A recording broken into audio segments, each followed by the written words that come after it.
Está escrito assim em Mateus: eis que a virgem conceberá e dará à luz um filho, e ele será chamado pelo nome de Emanuel, que quer dizer Deus conosco. Primeira epístola de São Paulo aos Coríntios, capítulo de número 3 e o versículo de número 16. Primeira epístola de São Paulo aos Coríntios, capítulo de número 3 e o versículo de número 16.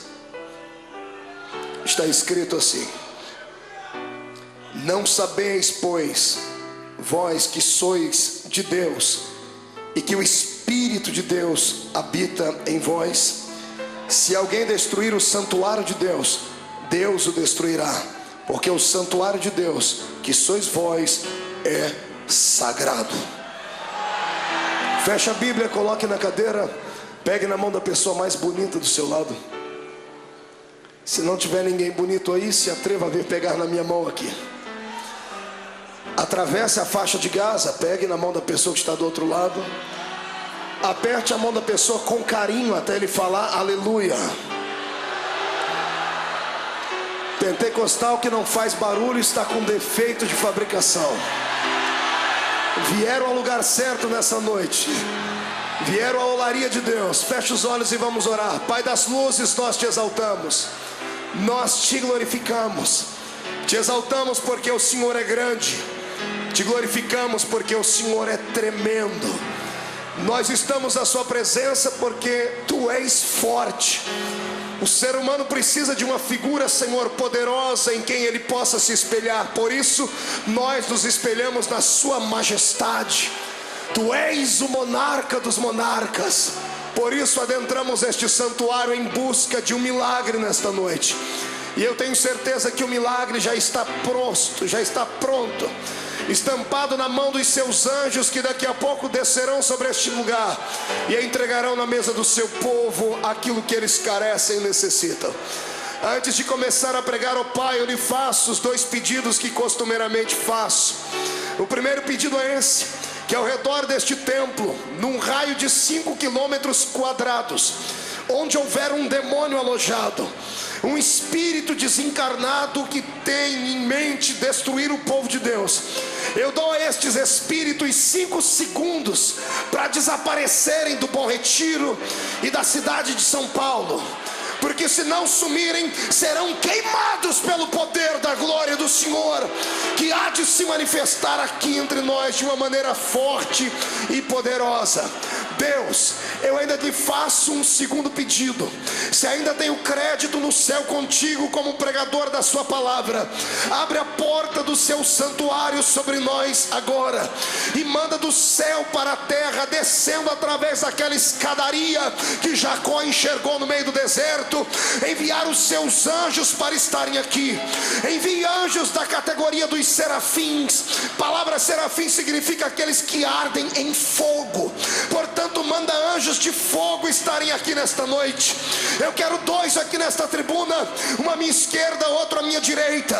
Quero 2 na entrada da igreja e 4 anjos esparramando brasas de fogo no meio deste povo agora.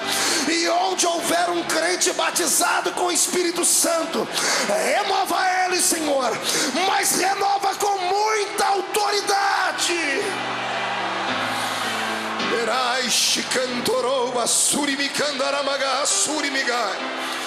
Tu não precisas da minha ajuda para curar. Tu não precisas da minha ajuda para batizar com o Espírito Santo. Tu és Deus, tu és onipotente. Então mostra a sua onipotência nesta noite. É o que eu te peço agora, em nome de Jesus Cristo, teu amado Filho. Amém e amém. Antes de se assentar, levante um dedo de profeta para cima comigo. Aponte o dedo no nariz do seu irmão e diga para ele: não se escandalize com o culto hoje, porque há uma unção encaminhada para esse lugar. Diga: daqui a pouco você ouvirá o barulho de ondas que vão se quebrar aqui nesta praia. Pegue aquilo que for possível e volte para casa cheio da glória do Senhor. Aplauda o Rei Jesus, glorifique a Ele e tome o seu assento para a honra e glória do Pai. Aleluia. Glória a Deus. Queridos e amados irmãos em Cristo Jesus, noiva do Cordeiro, simpatizantes desta fé pentecostal linda, amados obreiros que estão na minha retaguarda, irmãos de diversas denominações, mas que pertencem ao mesmo corpo sagrado de Jesus Cristo, Deus hoje nos conduzirá no tapete da sua revelação e nos levará na profundidade que você e eu suportarmos para dentro das águas do seu poderoso rio. Eu estava questionando a Deus sobre o que deveria pregar esta igreja nessa noite, sobre o que deveria falar, sobre que revelação o Senhor gostaria de me usar, e o Senhor soprou no meu ouvido uma frase que eu a transformei no tema desta mensagem. Não se assuste, se prepare aí para uma viagem muito linda hoje, só de ida para dentro do coração de Deus.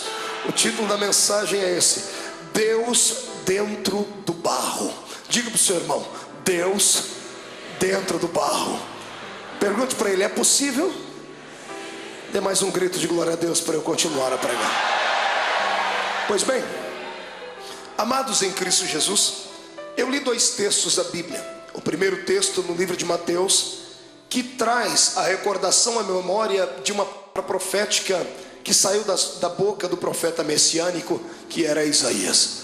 Isaías era um homem que tinha intimidade com Deus. Sempre tento explicar isso àqueles que me ouvem, que o profeta não era um homem comum.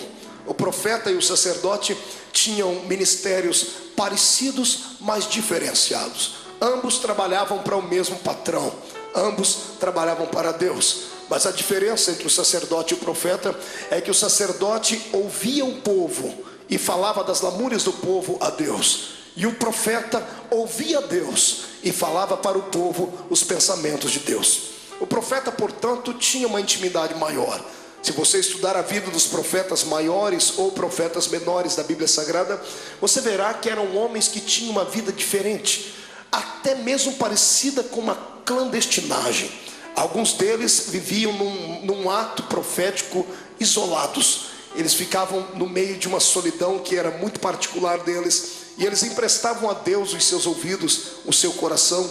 E eu não tenho dúvidas nenhuma de que o profeta era o único amigo que Deus tinha, era a única pessoa que era sensível a ponto de ouvir a sua voz. E o profeta Isaías foi o que escreveu o livro mais conhecido, um livro que é reverenciado tanto pelos cristãos como pelos judeus. Os judeus amam o livro de Isaías. E apenas a título de curiosidade, para aqueles que gostam de fazer algum apontamento, o livro de Isaías, ele é bem uma pequenina Bíblia.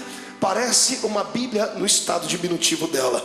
A Bíblia protestante tem 66 livros, sendo 39 livros do Velho Testamento e 27 livros do Novo Testamento. Os primeiros 39 livros falam da história de Israel. Os 27 posteriores livros falam da história de um novo Israel, que é a igreja do Senhor.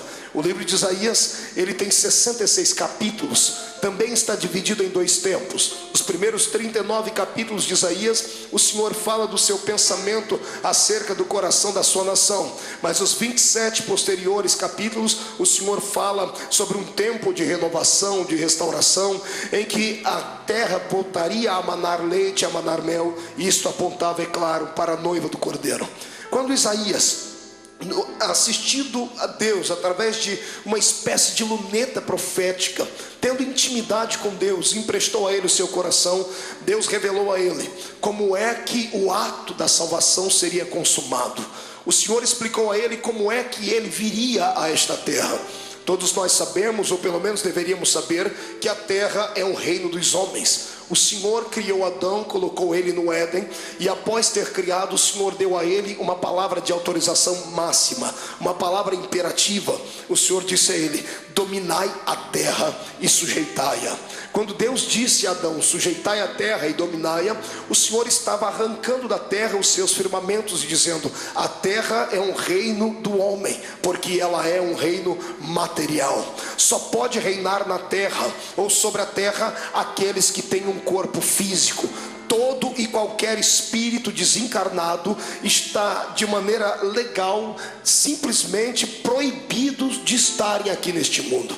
Nenhum espírito desencarnado tem legitimidade para habitar nesta terra. Juridicamente falando, a terra pertence ao ser humano, pertence a mim e pertence a você. O problema é que muitos de nós não conhecem esta verdade, por isso vivemos e levamos uma vida aquém da realidade e vivemos uma vida subhumana. Mas depois que você ouvir esta mensagem hoje, você vai pisar na terra e vai acreditar que onde a planta do seu pé pisar, o Senhor dará a você por herança. Quem acredita nisso, erga a mão para cima e dê um grito de glórias ao nome do Senhor Jesus. A terra então pertencia a nós, aos seres humanos. E o que aconteceu na história? Aconteceu que Satanás encontrou uma maneira de entrar na terra. Ele habitava no reino do céu, foi expulso lá de cima, e a terra também não era dele, porque Deus fez para nós. Eu quero hoje dizer aqui uma palavra que eu quero que você nunca mais esqueça. Satanás é um pobretão, ele é um miserável, é um pé rapado. Satanás não tem nem onde cair vivo quando lá morto. Todas as vezes que você ver ele prometer alguma coisa para alguém, escreva isso nas tábuas do seu coração: ele é o pai da mentira. Estando ele no deserto, esperou Jesus ficar fraco da mente e do corpo depois de 40 dias de jejum, e o infeliz chegou diante de Jesus e disse: se tu dobrares o joelho e me adorares, eu te dou todos os reinos do mundo. Eu imagino Jesus dando só uma olhadinha de olho, de canto de olho, para ele dizer: vai me dar o quê se você não tem nada? Eu sou o dono do ouro, sou o dono da prata, sou o dono do universo. Dá para entender isso? Então eu quero que você entenda que Satanás, ele se apossou de coisas que você tem e que não pertencem a ele, só estão na mão dele porque você não sabia da autoridade que tinha. Depois dessa noite você vai ver que Deus pode habitar dentro da sua vida. Você vai resgatar tudo aquilo que te foi roubado. Eu profetizo em nome de Jesus que virá com juro, com correção monetária, e todos os demônios que perturbam a sua vida vão ter que começar a arrumar as malas já, comprar uma passagem lá para os quintos dos infernos, porque a terra lhe será dada. Quem acredita nisso, explode a alma adorando ao Senhor. Ouça-me. Sabendo Deus e sabendo o diabo que a terra pertencia ao homem, Satanás arrumou uma maneira legal de entrar aqui. E o que é que ele fez? Se apossou de um corpo. Nós sabemos que para entrar no Éden, ele não podia entrar em espírito, porque a terra era do homem. Para entrar no Éden e enganar Eva, ele teve que se apossar do corpo de uma serpente. A primeira sessão espírita de encarnação do mundo foi ali. Ele se apossou do corpo da serpente, enganou ela, tomou conta da mente dela, e ele se fez legal na terra, porque a terra é um reino material. Enganou Eva, que enganou Adão, que tentou enganar a Deus, e foi aquele chororô lá dentro do Éden.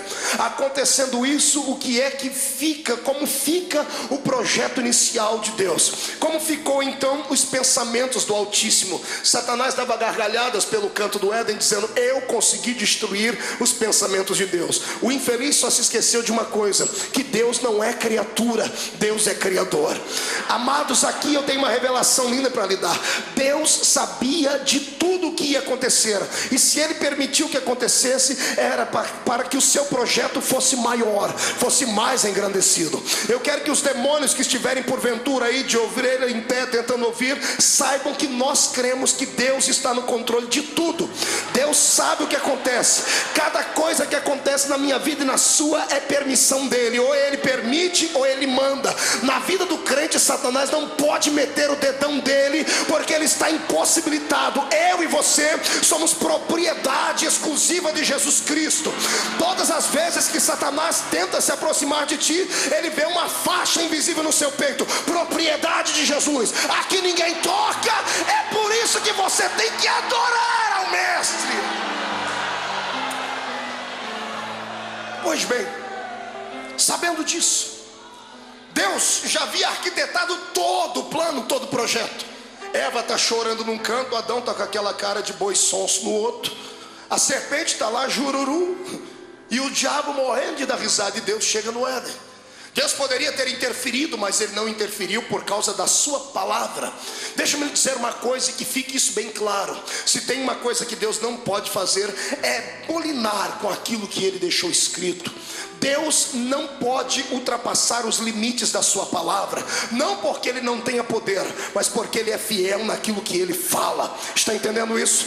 Deus não interferiu naquele momento ali, porque Ele próprio se sujeitou à lei que Ele estabeleceu. A terra era um reino material, era um reino do homem, só o homem estava legal aqui. O diabo entrou pela janela, ele não entrou pela porta, ele entrou pela janela, ele arrumou um subterfúgio e entrou na terra no corpo de uma serpente. O dia em que Deus entra pelo Éden e descobre toda aquela situação, e vê Eva chorando, vê Adão chorando, vê a serpente caminhando por ali, subindo em cima das árvores, e o diabo rindo, Deus chega e diz a eles o que foi que aconteceu, e todos nós sabemos a história. Adão confessa, dizendo, mas antes de confessar ele jogou a culpa na mulher ainda para ajudar, e depois Deus olhou para toda a situação, começou a interferir naquele momento. A minha Bíblia diz que Deus chamou os três que estavam envolvidos diretamente no problema e deu para cada um deles uma sorte de coisas para realizar. Deus deu uma punição a eles. Para a mulher, o Senhor disse, a partir de hoje sentirás dores ao ter filho. Para o homem, o Senhor disse, você vai ter que trabalhar muito e do suor do seu rosto você vai sobreviver. Para a serpente, o Senhor disse, eu vou arrancar suas pernas e os seus braços. A partir de hoje, você vai rastejar sobre o seu ventre. Eu creio que até então a serpente era um animal parecido com um macaco, alguma coisa assim. Para o diabo se apossar do corpo dela, neste dia o Senhor arranca a locomoção dela natural e faz ela se rastejar no meio da terra. Quando o Senhor acaba de dar toda essa história, acaba de liberar sobre eles as suas punições, o diabo vai saindo pelo um canto, isto eu acredito. O Senhor ora para ele e diz, agora aguarde aí, Satanás, porque a minha conversa agora é com você. Eu imagino o diabo dizendo, não, o senhor não tem nada que conversar comigo, porque eu destruí o seu projeto, eu acabei com a sua história. Eu imagino o senhor dizendo, como é que você vai acabar com o projeto daquele que é o arquiteto do universo? Me explica. Você acha que você pode me enganar? Você acha que pode me surpreender?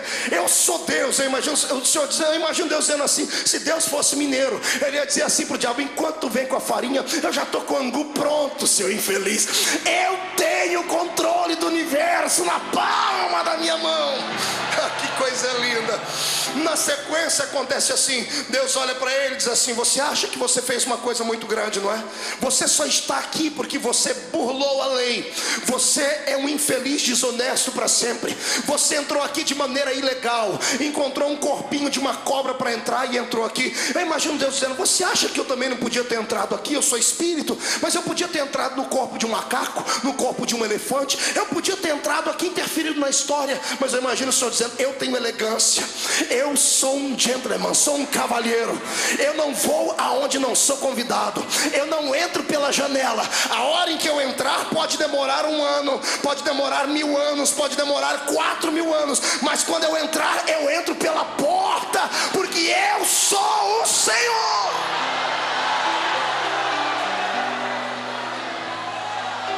Eu creio que o diabo não, o que o senhor quer dizer com isso? Eu imagino Deus dizendo, eu vou dizer o que é que eu quero dizer. Eva, vem cá. Lá está Eva gritando, chorando, esperneando. Deus, agora não adianta mais, para de chorar, vem cá. Para de chorar, vem cá, agora não adianta mais. Adão, limpa os olhos da sua mulher. Está lá os dois, moadinho num canto, e Deus olhando para o diabo, dizendo, olhe para cá, Satanás. Foi essa mulher que você tentou, não foi? Foi ela que você destruiu? Pois bem, Eva, vem cá. Eu imagino meu Deus colocando a mão no ventre dela. Aleluia. E dizendo, eu não entro pela janela, eu vou entrar pela porta. O meu espírito não cabe dentro de um animal irracional. A hora que eu entrar vai ter que ser dentro de alguém que é racional. Da semente dela vai nascer um. Eu vou estar dentro do corpo dele, e então vou esmagar a sua cabeça, porque você não pode nada.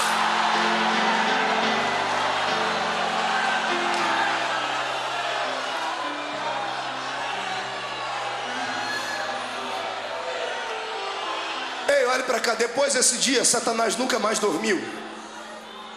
Do lado da cabeceira da cama dele, se é que ele tem cama, deve ter uns 500 caixas de Lexotan, aqueles remédios para ajudar a pessoa a dormir. Porque depois desse dia em diante, toda mulher que engravidava, um demônio ia lá e falava, está grávida a mulher ali. Ele falou, será que é dali que vai sair a semente que vai esmagar a minha cabeça? Depois, amado, Satanás ficou atormentado 4.000 anos. Você acha que é só ele que atormenta? O meu Deus tem um poder maior do que o dele. Ele não dormiu, ele não conversou, não bebeu água, não se alimentou direito durante 4.000 anos, porque todas as vezes que uma mulher ficava grávida, um demônio chegava, mais uma engravidou ali. E eu imagino, fique lá do lado dela e vê se essa criança que vai nascer é diferente. E um belo dia, o meu Deus resolve explicar como é que ele viria ao mundo. Ele toma a boca do profeta Isaías, e o profeta Isaías começa a gritar. Primeiro Isaías olha para o povo e diz assim: olha, assim diz o Senhor, eis que uma virgem conceberá e dará luz a um filho, e colocarão nele o nome de... Não ouvi, quero ouvir de novo, de... Acotovela o sermão, diga para ele: abre essa boca, abençoado. 1, 2, 3, de... Que significa... Aqui está a revelação dessa noite. A palavra Emanuel não significa apenas Deus conosco. Ela é uma palavra tríplice. São 3 palavras juntinhas uma na outra. Na semântica da palavra, ao trazerem ela para a língua portuguesa, ela perdeu um pouquinho da sua essência. A palavra Emanuel não significa apenas Deus conosco. São 3 palavras: Em-man-el. Em-man-el. Daí a junção Emanuel. A palavra in é dentro. A palavra men é homem, corpo, barro.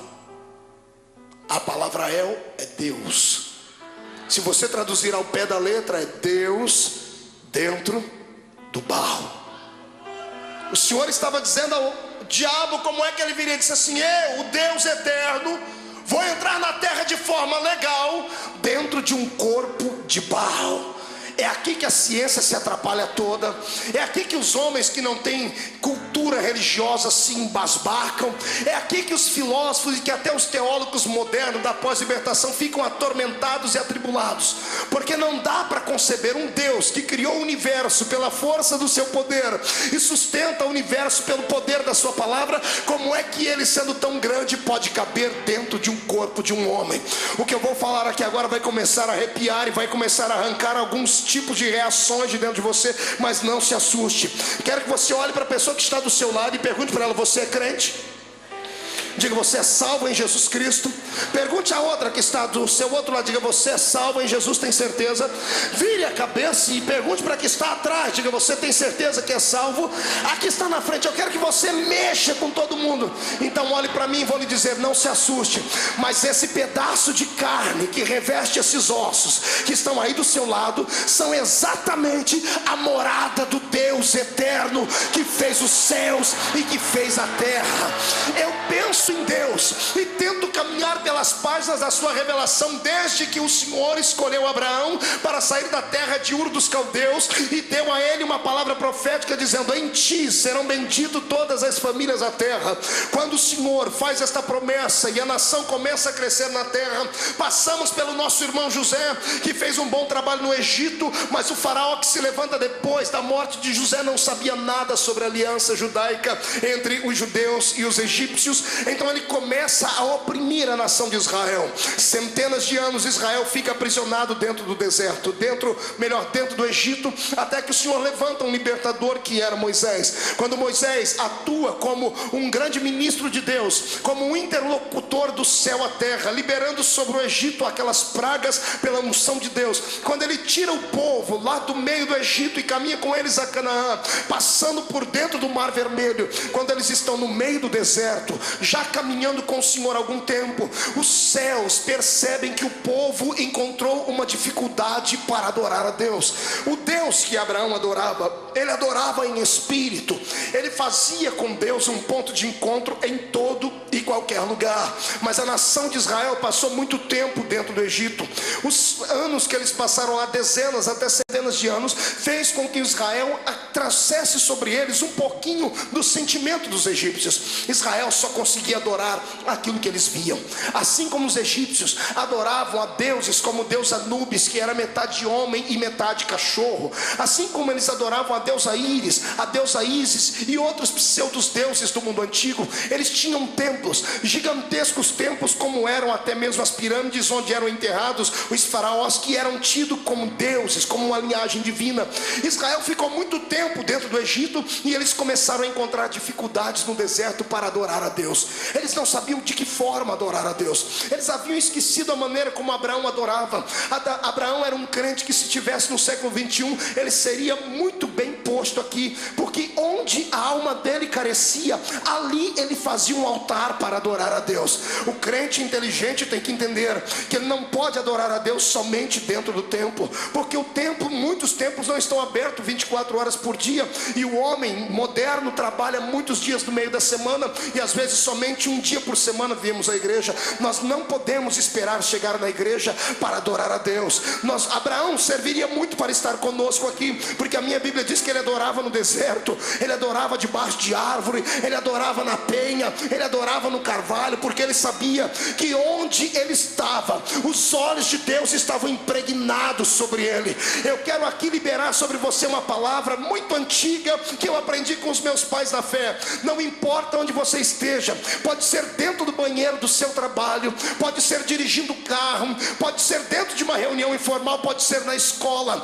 Há uma porta aberta no céu diante de você. Se você dobrar o joelho no meio do deserto, ou melhor, reclinar o corpo cansado, não tiver um travesseiro para reclinar a cabeça e colocar uma pedra sobre a sua cabeça, ou melhor, sobre a sua cabeça, e começar a chorar e a falar com Deus, fique tranquilo, uma porta se abrirá no céu, uma escadaria vai chegar diante de você, anjos subirão e descerão ao seu lado, porque você não é natural, você não é comum. Por isso nós não precisamos da ajuda de nenhum tipo de pseudo santo. Eu não preciso da ajuda de São Jorge, nem do cavalo dele, não preciso da ajuda da Santa Biroqueta do Norte, não preciso da ajuda de Cosme e Damião, não preciso da ajuda de Ibexi ou Molu, não preciso da ajuda de Zé Pilintra, Zé Pilantra, Chucaveira. Eu tenho acesso direto com aquele que fez os céus e a terra. Você está entendendo? É por isso que você é crente. Abra sua mente, transcenda nessa noite. Você não é natural, mas nesta época Israel se esqueceu de como adorava a Deus. E sabe o que é que Deus fez? Deus teve que dar uma ajudazinha a eles. O Senhor teve que ajudá-los a adorar. O Senhor chama Moisés para uma conversa, e eu imagino Moisés dizendo: Pai, o povo tem dificuldade em te adorar, eles só conseguem adorar aquilo que eles veem, eles precisam de um ponto de encontro contigo. Aí o Senhor dá a Moisés então as coordenadas do tabernáculo, sobre o qual nós pregamos na semana passada aqui neste lugar. O tabernáculo era um templo móvel, era um templo desmontável. Eles montavam e desmontavam. A nuvem da glória do Senhor era quem dizia para onde o templo deveria ir ou para onde o templo deveria não ir. A nuvem parava, o templo parava, a nação parava e erguia um templo. A nuvem começava a se mover, desmontava o templo e levavam embora. Este foi o primeiro santuário que houve aqui para que o povo de Deus pudesse adorar. Quando Israel chega na terra prometida, o Senhor suscita no coração de Davi uma vontade imensa de ter um templo, porque o povo ainda tinha dificuldades de adorar. Davi, ele alicerça com o coração o desejo do templo, mas o Senhor o proíbe de fazer o templo, porque a mão dele era manchada de sangue, e o Senhor repassa a função para Salomão. Salomão então teve a oportunidade e a graça de levantar a Deus o primeiro templo fixo da história do povo judeu e da nossa fé, porque o judaísmo e o cristianismo acabaram se confundindo por um tempo. Naquele templo, um templo majestoso, magnífico, ele foi inaugurado com um poder pentecostal. Pastor Marco, no Velho Testamento ninguém falava em línguas. Como é que o senhor fala que o templo foi inaugurado com o poder pentecostal? Porque a minha Bíblia diz que enquanto os sacerdotes cantavam, ou melhor, os levitas cantavam a Deus, tangiam seus instrumentos, a nuvem da glória de Deus entra dentro do templo, e a Bíblia diz que era tanta unção lá dentro que os sacerdotes não conseguiam ficar de pé diante do Deus Todo-Poderoso. Aleluia! Um templo só presta quando a presença de Deus está dentro dele. O que eu conheço de igrejas por aí que são belas, são bonitas, são catedrais, milhares e milhares de reais gastos com oferta dos crentes, com exploração de alguns, e você entra lá dentro, é pompa, é magnitude, são cores belas, cheio de informática, o som é de primeira, mas infelizmente a graça de Deus não está mais lá dentro. Você entra lá dentro frio e sai congelado. O pastor lá é muito bem preparado em ciências, em humanas, em exatas, sabe muito bem falar vários idiomas, conhece a teologia de cor e salteado. Quando ele fala, enche a sua cabeça, mas quando ele fala, não toca o coração. Templos que são parecidos com o santuário de Salomão são grandes, mas não tem aquela graça lá dentro. Em contrapartida, eu conheço igrejas pequeninas, conheço igrejas tão simples que nem um som desse caberia lá dentro. São cenáculos, não são belos como o santuário de Salomão, mas para entrar lá dentro você tem que tirar o sapato, porque é terra santa. A graça, a glória do Senhor está dentro daquele lugar. A minha vontade e o meu desejo era que a igreja do Senhor regressasse um pouquinho no tempo, para voltarmos a fazer como a igreja fazia. Hoje ainda eu ouvi uma reclamação de uma ovelha que dizia: pastor, eu congrego numa grande igreja, mas sinto falta do afago do pastor. Pastor é para pastorear ovelha. Eu sou pastor por causa da nomenclatura e da hierarquia da igreja, mas eu não me sinto um pastor, porque eu não tenho como pastorear um rebanho. Eu sou um evangelista, atuo na área profética de Deus, mas quem é pastor, quem tem um rebanho, tem que cuidar da igreja. E uma igreja gigante, como é que você vai dar atenção à igreja? Oxalá que voltássemos naquele período da igreja e a igreja não fosse transformada em uma mega empresa, onde as pessoas olham muita gente e não vê qualidade. A quantidade é que bate a porta, porque a arrecadação vai ser maior, porque dá mais status, dá condição até de eleger uma pessoa. Deixa-me lhe dizer uma coisa: ovelha que não tem pastor acaba perdendo até o caminho do seu curral, o caminho do seu aprisco. Por que é que você acha que tanta gente vem aqui na segunda-feira ouvir esse pregador com essa voz de taquara rachada, que é até ranzinza? É porque quando entra aqui, ele reflete sobre a vida da fé que teve e encontra pelo menos um capim verde e um pouquinho de água cristalina. Eu quero que você entenda e comece a orar pela sua igreja. Não quero que a igreja deixe de crescer, não quero que a igreja não seja grande como esta aqui. Você precisa que toda a sua igreja, o ministério tem que entender que ovelha tem que ser pastoreada. Nós não devemos olhar para a igreja e ver nela apenas como uma fonte de renda para nós. Devemos olhar para a igreja e sentir por ela o amor que Jesus Cristo sentia. Uma vez tentaram transformar Jesus em popstar, tentaram transformar Jesus em artista. Jesus estava pregando, umas mulheres começaram a gritar, queriam que seus filhos fossem abençoados. Os discípulos não queriam, deixavam falar para as mulheres: parem de gritar, não atormentem Jesus. Jesus parou e disse: o que é que está acontecendo aqui? As mulheres querem te importunar. Jesus disse assim: ó, shut up, calem a boca, ninguém aqui quer me importunar não. Essas mulheres querem serem abençoadas. Para isso eu existo, para isso eu vim aqui. Eu sou o pastor que dá a vida pelas suas ovelhas. Trazem as mulheres aqui, abraçou-as, beijou-as.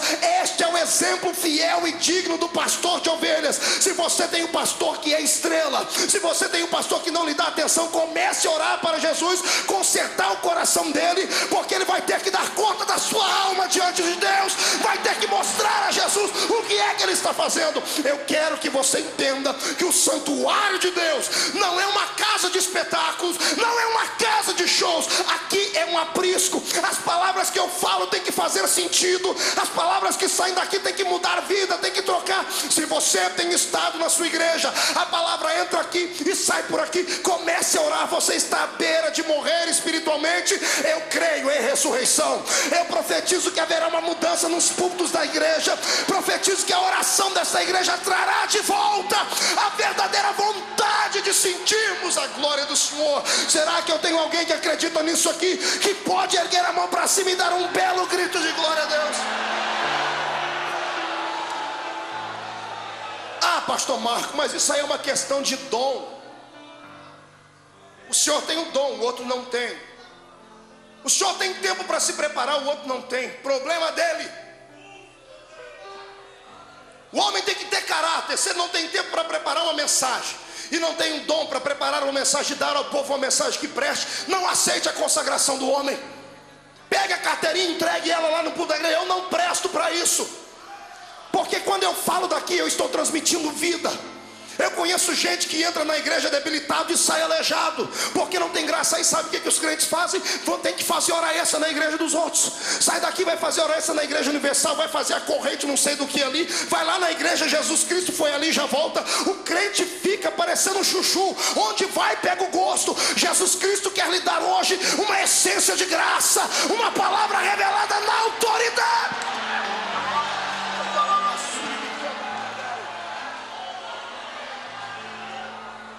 O problema não é esse, o problema é que falta interesse, falta graça, falta intimidade com Deus. Eu sou um matuto da roça.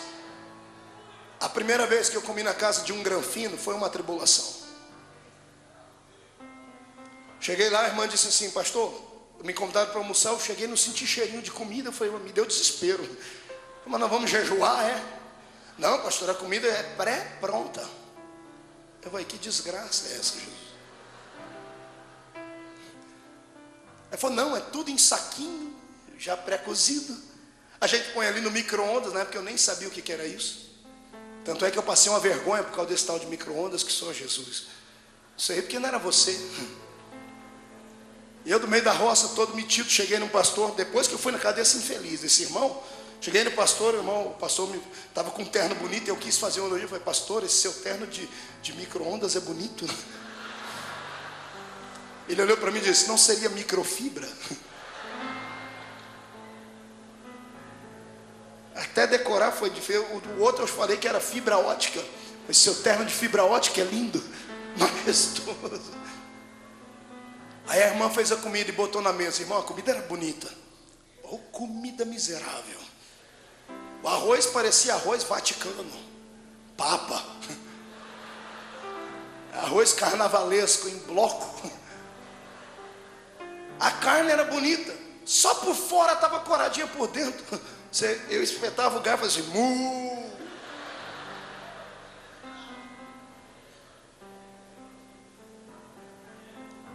Aí eu comi, né? Não tinha outra coisa para comer. Na hora de dormir, fui dobrar meu joelho, fui orar. Eu agradecendo a Deus, o Espírito Santo veio falar comigo, que ele também, ele sabe que eu sou matuto. Ele veio falar comigo, e aí, gostou da comida? Eu falei, desceu. Ele falou, então me fala de uma comida boa. Eu falei, daquela que a minha mãe fazia lá no fogão a lenha. Um feijão que demorava 45 minutos para cozinhar ele. Um arroz com suã e um ovo frito. E uma salada de alface. Eita. Era simples, mas dava sustância. Era gostosa. E eu falei, Jesus, o que o senhor quer dizer com isso? Ele falou, assim é a minha igreja. A igreja está muito moderna. As mensagens são fabricadas em micro-ondas. As pressas são pré-cozidas. Aleluia. Para ti, Jesus.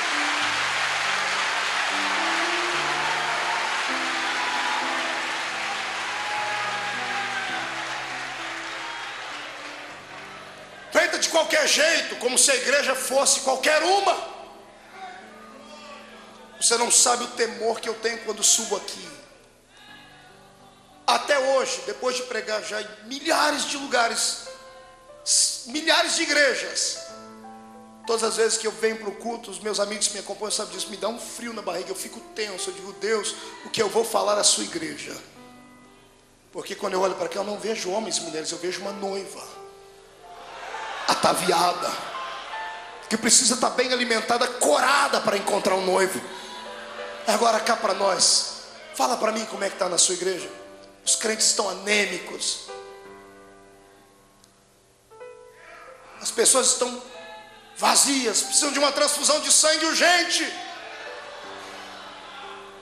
É por isso que está escambando tudo para o lado da liberalidade descontrolada. Vale tudo.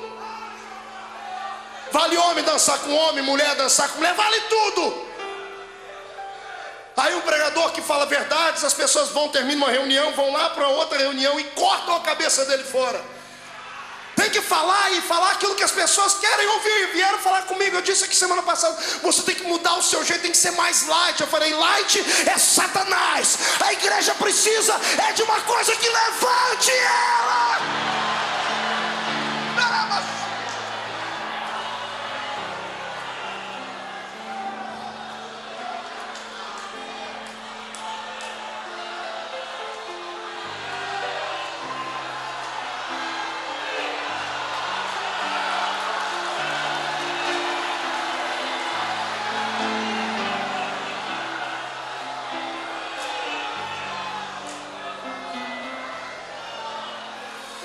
Na hora de voltarmos a fazer o alimento da igreja no fogão a lenha, gastarmos tempo nisso. Pastor, a igreja não precisa de uma comida nova. Não, a igreja precisa de uma comida antiga, mas com tempero novo, sabe? A essência não pode desaparecer. Israel tinha dificuldade de adorar a Deus, por isso Deus teve que fazer com que o homem criasse um templo. Só que aí de repente o templo ficou mais importante do que Deus. Puxa, isso aqui dá mais uma hora de mensagem, meu Jesus. É coisa que a gente não prepara, vem na hora, irmão. Quantos lugares o templo é mais importante do que aquele para quem o templo foi feito? Fale para mim. Eu conheço crentes que são capazes de brigar por causa da sua igreja, são capazes de matar por causa da sua fé, mas são incapazes de liberar um perdão para o irmão que está mais fraco. São incapazes de estender a mão para aquele que está caído.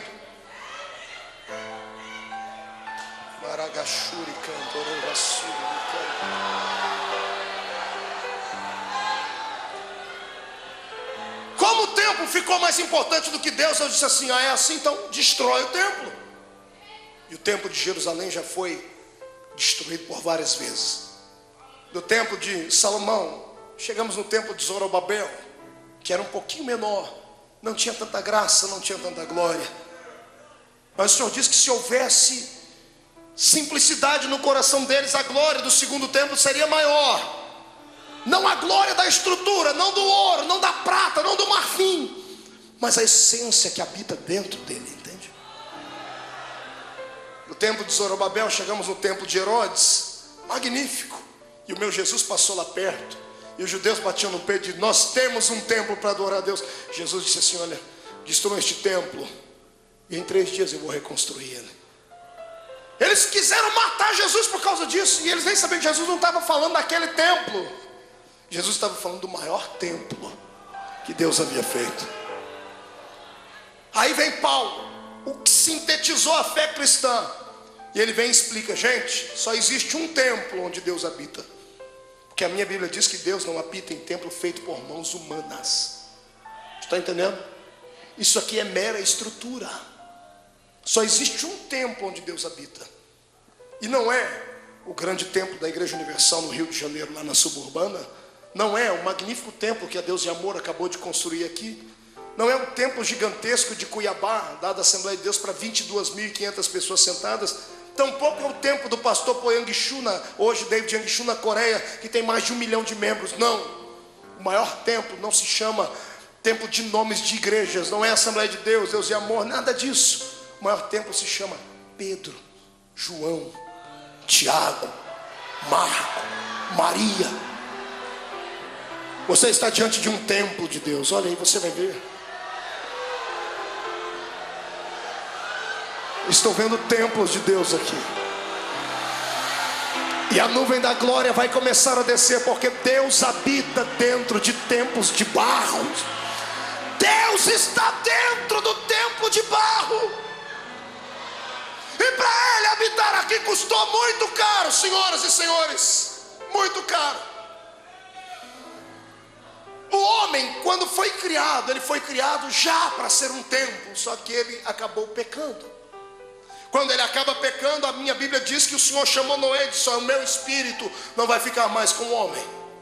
Gênesis 6, 7, 8. O Senhor tirou o Espírito Santo da terra e levou ele para o céu. E de lá para cá foi uma investida tremenda. Todo homem sem o Espírito Santo era um animal, era uma coisa horrível. Nós temos Nimrod, poderoso caçador diante de Deus. Lemos a história dele nos escritos dos judeus, descobrimos que ele matou a mãe, casou com ela, ou melhor, matou o pai, casou com a mãe e teve filhos com ela. Cercamos a história dos homens e descobrimos que o homem sem o Espírito Santo, sem Deus dentro dele, ele tem um símbolo, um porco, um suíno. Porque o suíno é um dos poucos tipos de animais, um porco que não tem articulação no pescoço. Você nunca vai ver um porco olhar para cima, só para a terra, só no meio de podridão. Assim é um homem sem Deus dentro dele. Será que tem algum crente desse jeito do seu lado? Gente que vive mascarado, só porque colocou um terninho comprado ali no Vem Que Tem, só porque tem uma carteirinha comprada, porque hoje até consagração se compra, só porque a irmã tem um cabelo comprido que vai até lá no pé, só porque a pessoa está aí do seu lado, pensa que pode enganar Deus. Quando Deus olha do céu para a terra, Ele não enxerga a gente por fora, Ele enxerga a gente por dentro.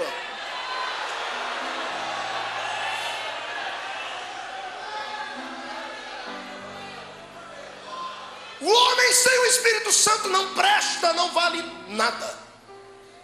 É um porco. Pastor, se o símbolo do homem sem Deus é um porco, qual é o símbolo do homem com Deus? Solta o cinto para voar comigo. Uma águia. O homem com Deus dentro dele é como uma águia. Tem força nas asas para voar mais alto do que qualquer pessoa. Tem autoridade para atravessar uma tempestade. Tem visão para enxergar qualquer coisa a quilômetros. E outra, é rei, tem o seu reino, impera e ninguém pode derrubá-lo. Será que tem algum crente águia aqui no meio? Deixa eu ver. Aqueles crentes que têm Deus dentro de si, por gentileza, tire o pé do chão para adorar a esse Deus.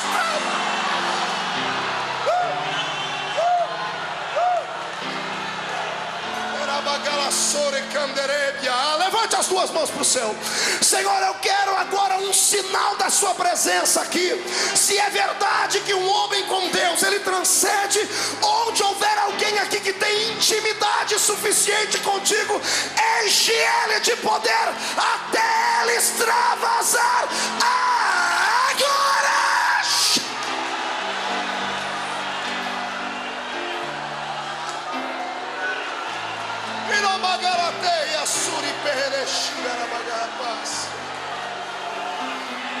Eu quero ouvir o barulho dos pentecostais.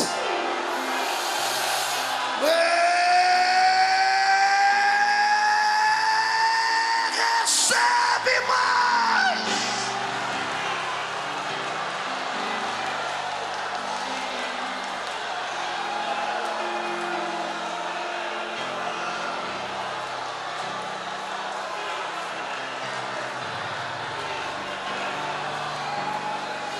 Levante a mão direita para cima.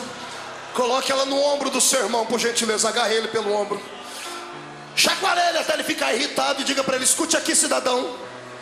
Se a partir de hoje eu ver você lamuriar, achar que é mais fraco do que qualquer um, ficar com espírito de galinha da Angola, que só sabe falar: tô fraco, tô fraco, tô fraco.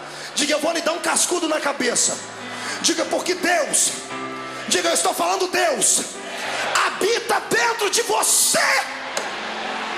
Deus habita dentro de você.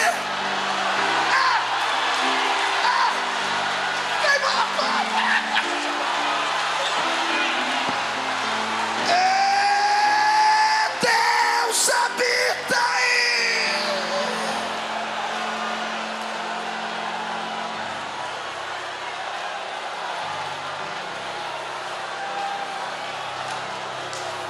Estou ouvindo barulho de espadas. E quando eu escuto barulho de espadas é porque a guerra começou. Demônios estão degladiando contra anjos por causa desta afirmativa. Eles serão derrotados porque você vai sair daqui cheio de Deus. Deus vai habitar dentro, não fora. Deus não vai caminhar ao seu lado. Ele vai caminhar dentro, dentro, dentro, dentro, dentro, dentro, dentro, dentro, dentro de você.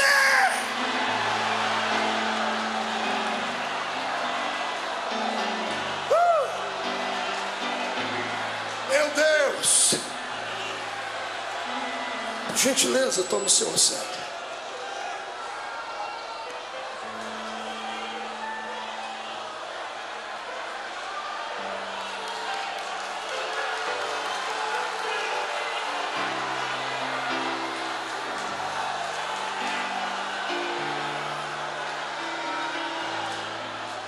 A Shekinah começou a relampejar.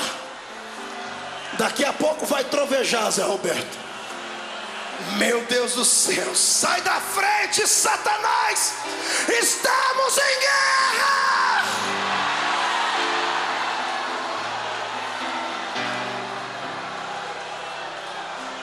Agora olhe para o seu irmão e diga assim: está gostando? Diga então, prepare o lombo, porque vamos apanhar agora.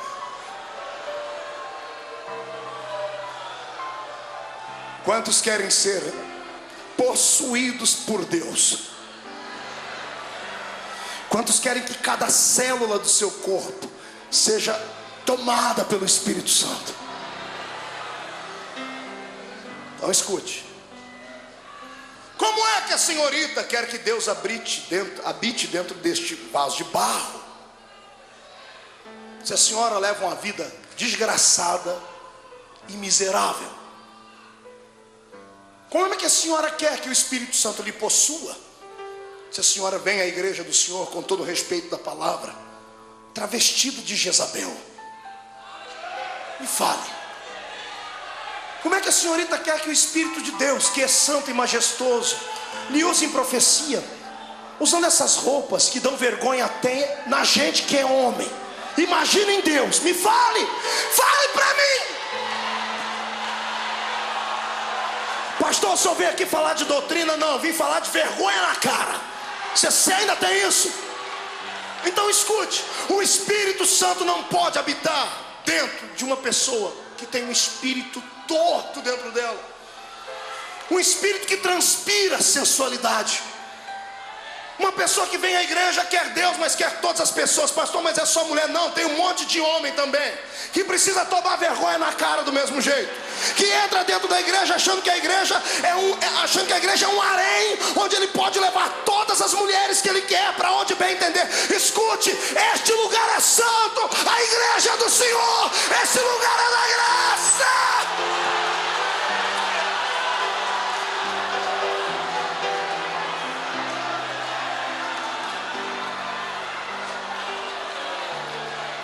Ô pastor, mas o meu pastor disse para mim que Jesus quer apenas o coração.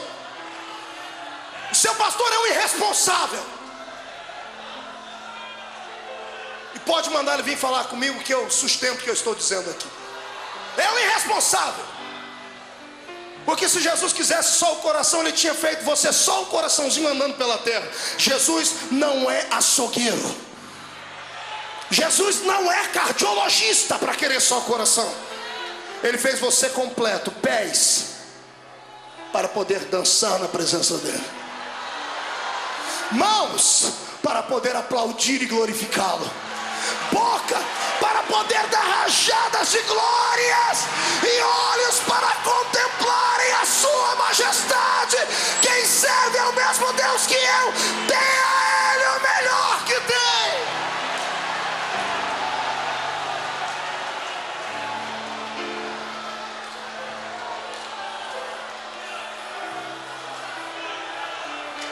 Sabe por que você não sente nada?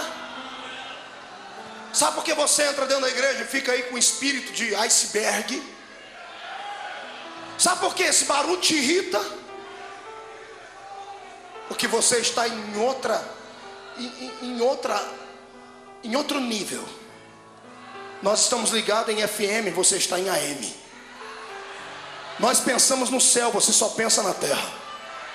Nós queremos Deus, você quer aquilo que Deus pode lhe dar. Sabe por que Jesus não lhe dá aquilo que você pede? Porque você não se entregou a Ele.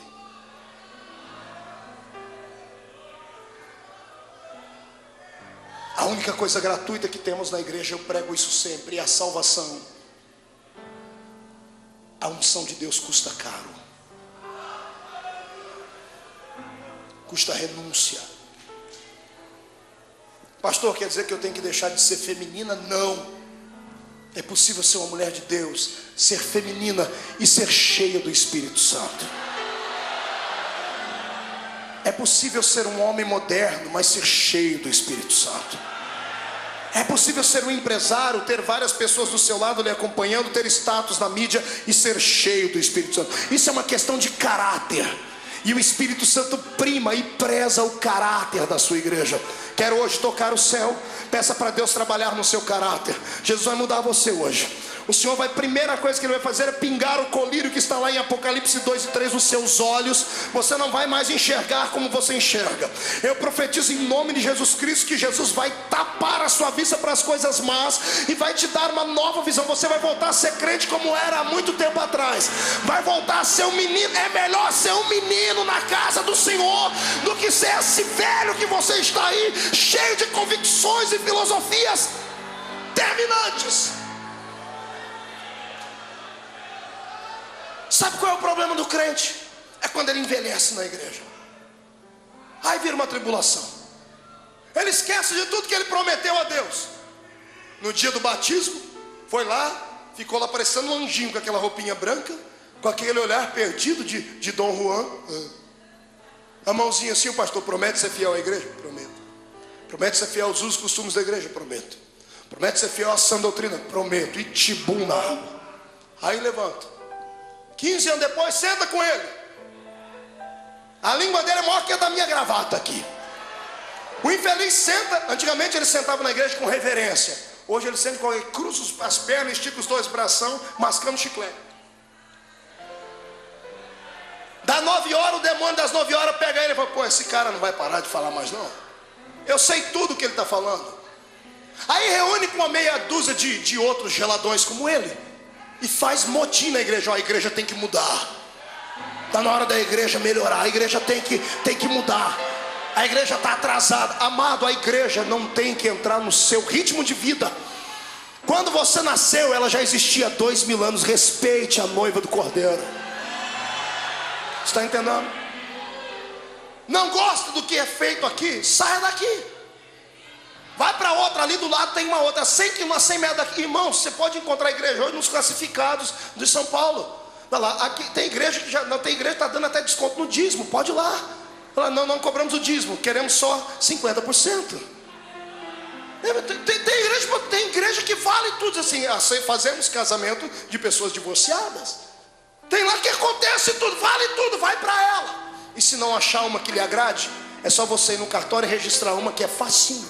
É mais fácil abrir igreja no Brasil do que boteco. Agora a igreja não tem que mudar por causa da sua filosofia. Ah, pastor, mas a minha mente não me acusa, então portanto que a sua mente está cauterizada. Derreteu. O pecado é uma anestesia.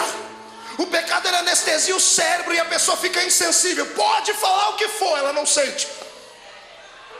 É por isso que você está assim. Eu quero encrencar com você hoje, porque Deus quer habitar dentro desse barro, mas esse barro tem que ser amassado.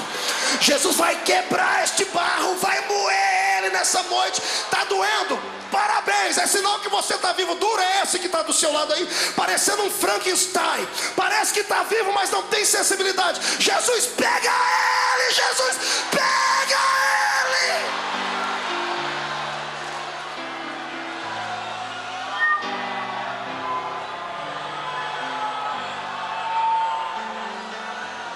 Me arrume 3 guarda-costas para sair daqui hoje.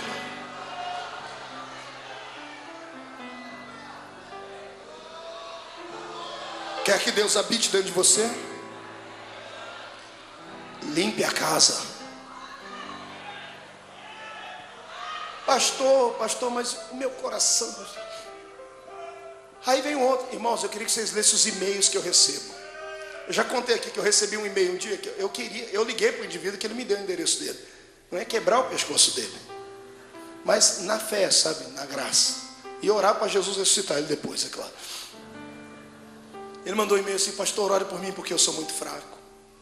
E eu mandei para ele: por que você é fraco? Eu só acredito que todo dia quando termina o culto eu pego a minha noiva, minha namorada, coloco ela no carro, e na hora de ir para casa, pastor, a gente passa perto do motel, o diabo puxa o volante para o motel.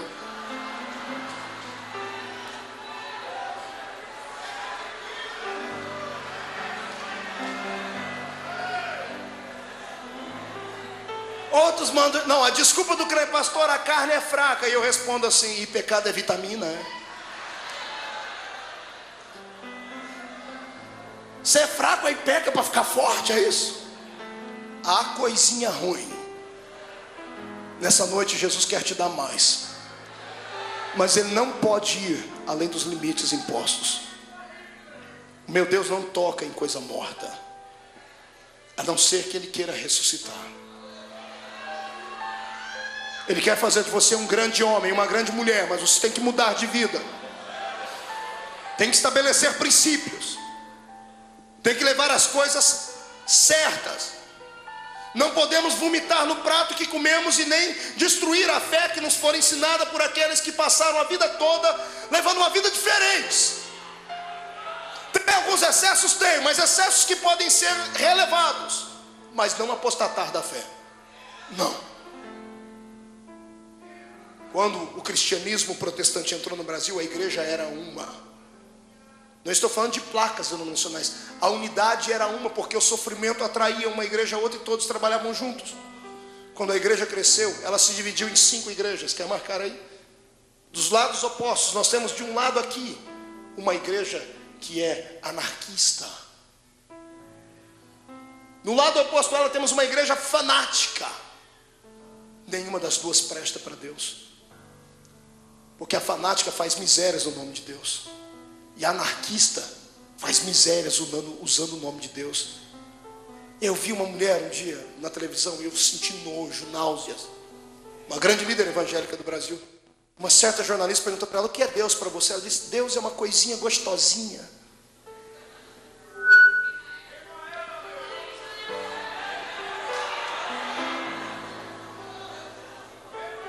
Outros vão falar de Deus, não, Deus é um cara. Tenha respeito. Vá falar isso para um juiz. Vá com o estilo de roupa que você usa para vir à igreja na frente de um juiz, para ver o que ele faz com você. Temos mais respeito diante de homens do que diante do Senhor. É por isso que a igreja está vazia da sua graça, mas Ele vai mudar essa situação. Ah, se vai. Duas coisas vai acontecer com o pastor Marco aqui no Bom Retiro. Ou esse culto vai prolongar por mais uns 10 anos, ou daqui a pouco vão me tirar ele por causa que eu estou falando coisas aqui. Mas eu acredito que vai prevalecer a primeira história. Enquanto o Senhor me der graça e saúde, tiver gente querendo ouvir, nós vamos falar sobre isso. Poder e responsabilidade. Deus pode habitar no corpo de barro, mas o barro tem que ser trabalhado. Quem quer ser trabalhado por Deus, que dê um grito de aleluia.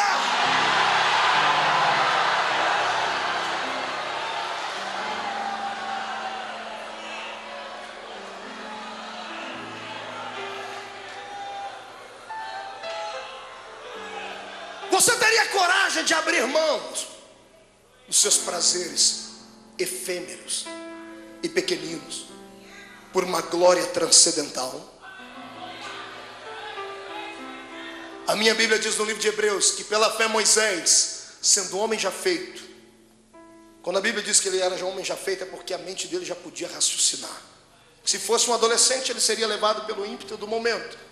Mas diz que, sendo Moisés, um homem já feito, recusou ser chamado filho da filha de Faraó, príncipe do Egito, para por um pouco de tempo ser humilhado junto com o povo de Deus, porque ele enxergava aquilo que era invisível.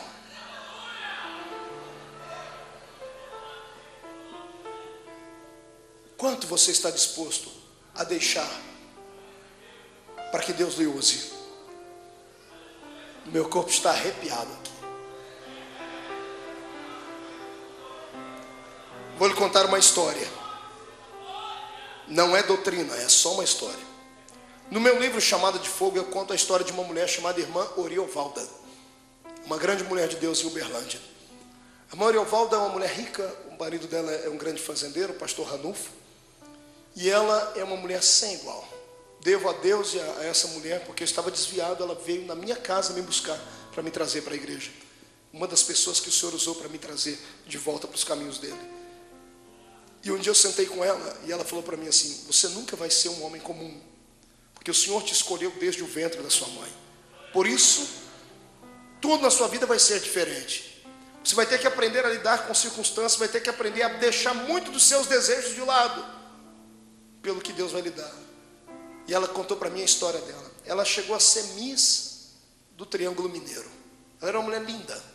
Até hoje você olha para ela, você percebe que ela era uma mulher muito linda. Ela disse que ela recebeu Jesus como Salvador e recebeu o dom da palavra. E ela pregava e prega muito. Ela pega eu e mais 10 pregadores do Brasil e coloca debaixo do braço.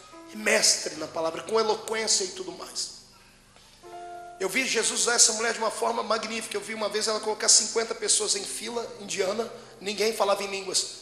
Ela veio orando com eles daqui para lá. Quando ela voltou do outro lado, onde ela toca, todos falaram em línguas estranhas. Eu nunca vi aquilo. E uma vez falando com ela, ela disse: quer saber qual foi o preço que eu paguei? Eu disse: qual? Ela disse que enquanto pregava, multidões vinham para vê-la pregar, e até por causa do status que ela tinha e da beleza dela. E um dia em oração, ela disse que o Espírito do Senhor falou com ela assim: o seu corpo me atrapalha. Ela disse: por quê, Jesus? Porque você é muito bonita. Metade da plateia não ouve o que sai da sua boca. Os homens são atraídos pelo seu corpo. Ela disse: o que o senhor quer que eu faça? O senhor perguntou: você ama mais o seu corpo do que a minha unção? Diz: por quê? Está disposta a mudar para que eu possa lhe usar mais? Tocou na vaidade dela. Ela disse que ficou 60 dias orando, ficou atormentada, não dormia de noite. Ela brigava com Deus, porque tudo que ela amava era o corpo. Disse: Deus, mas... E o Senhor falou, Deus disse para ela: não vou lhe obrigar. É uma opção sua, estou lhe pedindo. Deus não obriga ninguém a fazer nada que a pessoa não queira. 60 dias depois ela orou e disse: Senhor, eu amo mais a sua unção do que o meu corpo. O Senhor pode fazer o que quiser. Hoje você vê a irmã Erovalda, eu a vejo por aí ainda. Ela continua tendo uma mulher com um rosto lindo, mas ela ficou imensa. Imensa. Você pergunta para a irmã Erovalda: você fica bem assim? Eu falei: eu estou bem com Deus, porque foi uma opção minha. Ele não me obrigou. Eu deixei ele fazer o que ele queria. E a unção de Deus veio sobre a vida dela. Por isso que eu disse, não é uma doutrina, é um caso. Tem coisas que Deus exige de uns e não exige de outros. Estaria disposto a falar isso com Deus hoje? Deus, o que é que eu tenho que fazer para ser mais de Ti? E se Ele lhe pedir alguma coisa que você ame muito, estaria disposto a deixar? Incline a sua cabeça.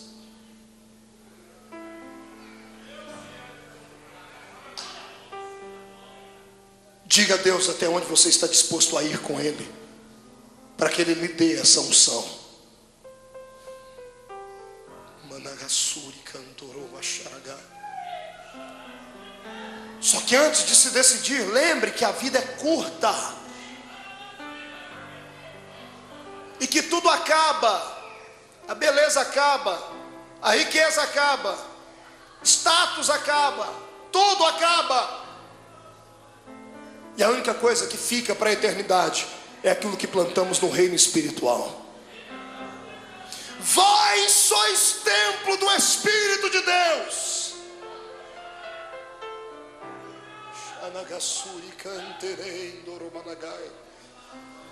Pastor Marco, doeu agora. Eu estou vendo gente chorar. Chora mesmo. A resposta das suas indagações está aqui. Você não tem pedido para Deus falar com você, por que Ele não lhe usa, por que Ele não te dá? Ele está falando hoje. Não queria ouvir? Escute. O Senhor quer possuir a sua alma. Ele quer que o seu corpo seja um tabernáculo andante na terra. Ele quer que cada parte do seu corpo seja transformada em átrio, lugar santo e lugar santo dos santos. Ele quer um sacrifício no seu coração, sendo o altar divino. Os seus olhos são a candeia do seu corpo. Deus quer hoje envolver você numa dimensão de autoridade que você jamais viu na terra.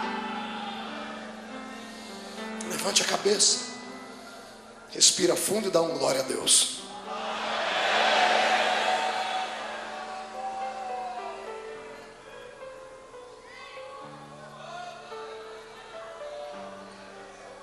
Acabou o glória, aleluia. É difícil dar glória a Deus quando a espada está no pescoço da gente, não é?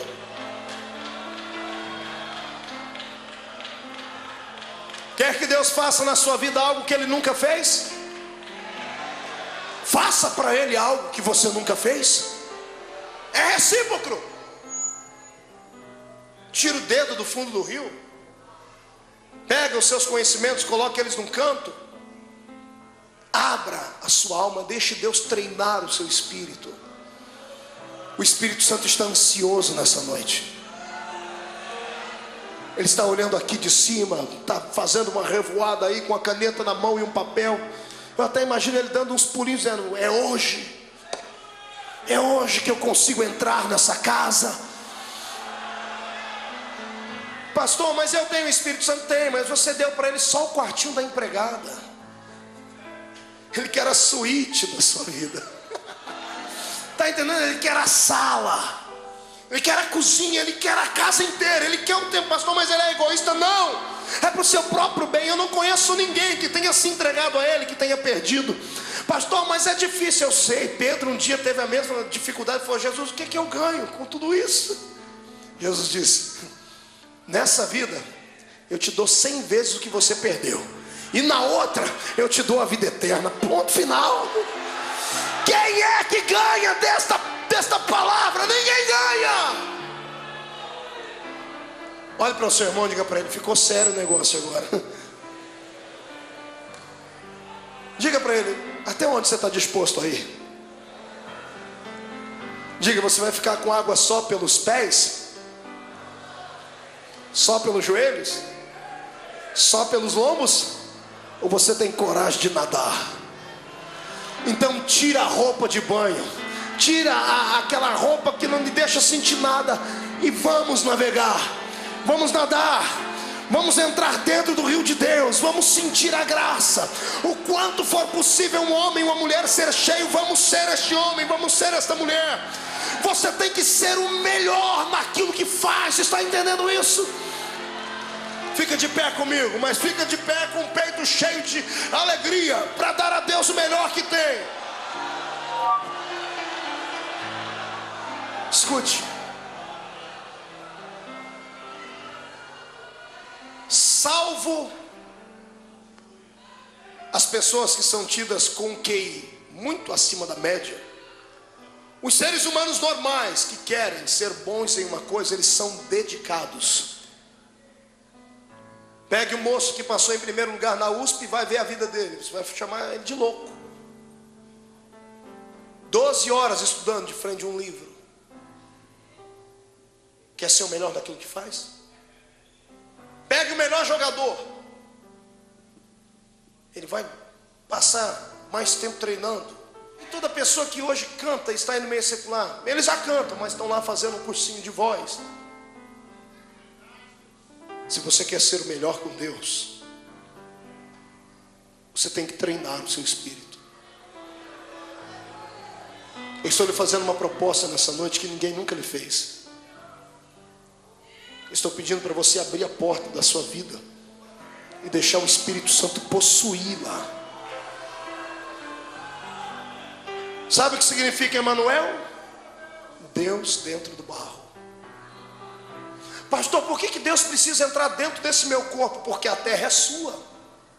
E Ele não vai entrar aqui e tomar ela de você, não. Ele vai te ajudar a expulsar os demônios daqui. Os demônios vão estar andando pelas ruas e quando olhar para você não vão ver carcaça, vão ver quem está dentro de você.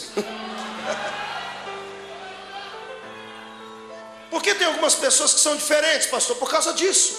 É só isso. Está entendendo? É só isso. Perguntar para mim: pastor, o senhor jejua quanto tempo por dia? O senhor fica quantos meses de jejum escondido? Eu falo: não, não é isso.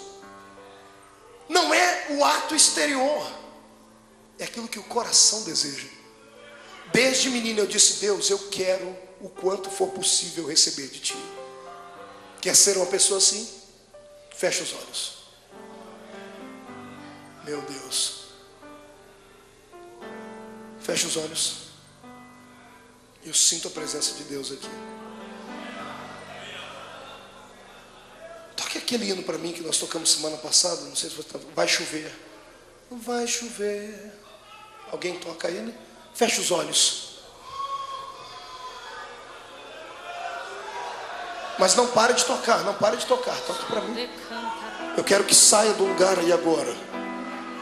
Todo homem e toda mulher que está cansado de levar uma vida à beira da glória, sempre a um passo da unção.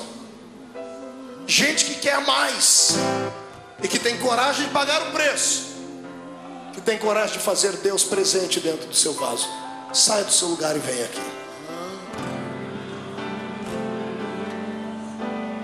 Vejo uma pequena nuvem do tamanho da mão de um homem, mas este é o sinal que a sua chuva vai descer. Eu vejo uma pequena nuvem do tamanho da mão de um homem, mas este é o sinal que a sua chuva vai descer. Vai chover, vai chover. Abra as comportas do céu. Vai chover, vai chover. Abra as comportas do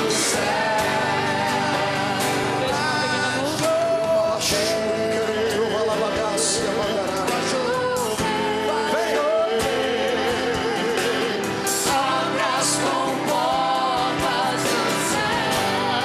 Fecha o guarda-chuva. Vai chover. Abra as comportas do céu. Se pedimos, Jesus virá como chuva. Venha.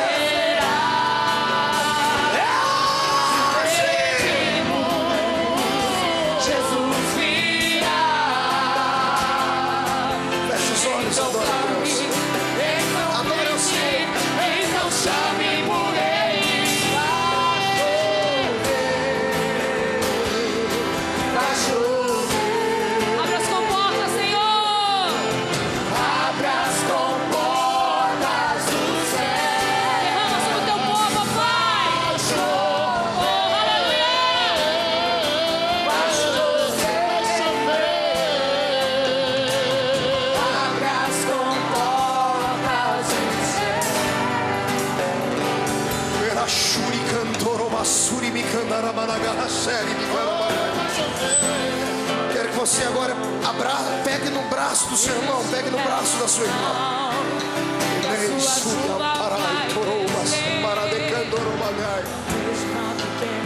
Prepara a tua mobília. Senhor, pode se mudar para cá. Que a sua chuva vai descer. Tem um monte de casa que está desocupada, Senhor. Vai chover. Vem habitar no corpo desses homens e mulheres. Abra as comportas.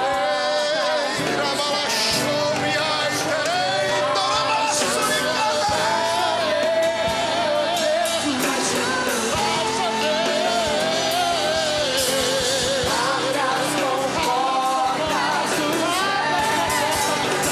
Vai chover. Vai chover. Abra as comportas do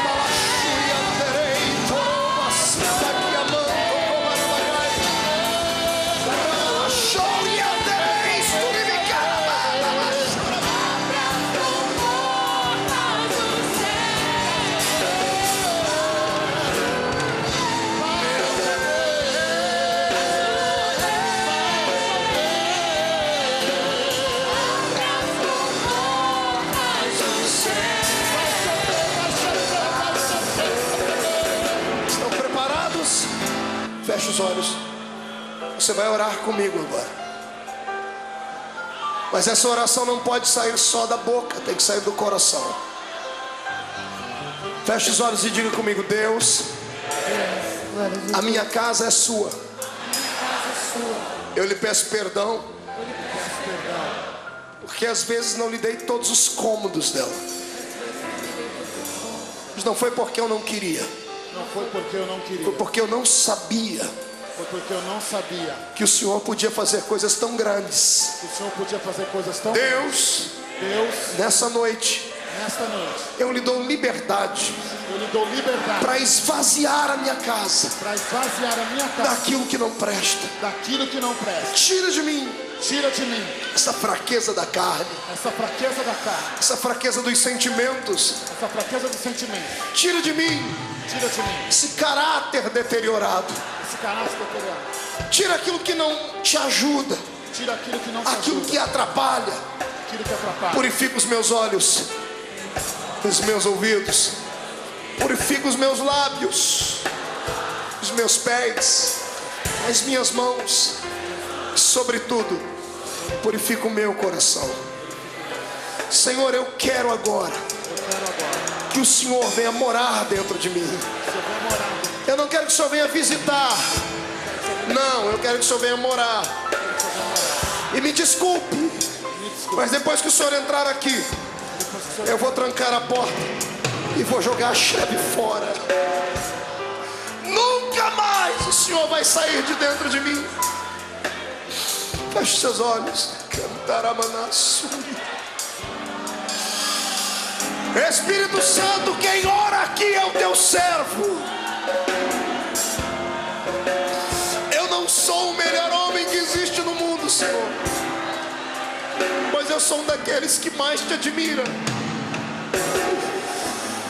Pela autoridade que a sua palavra me concede, eu oro agora para que a Assembleia de Deus do Bom Retiro agora comece a tremer, porque eu quero a sua nuvem relampejando aqui dentro, e eu quero que cada homem, cada mulher receba a sua presença maciça. Eu quero que cada coração receba a sua presença até não aguentarem mais. Vem, vem, desce do céu sobre eles, agora, agora, agora, agora, já!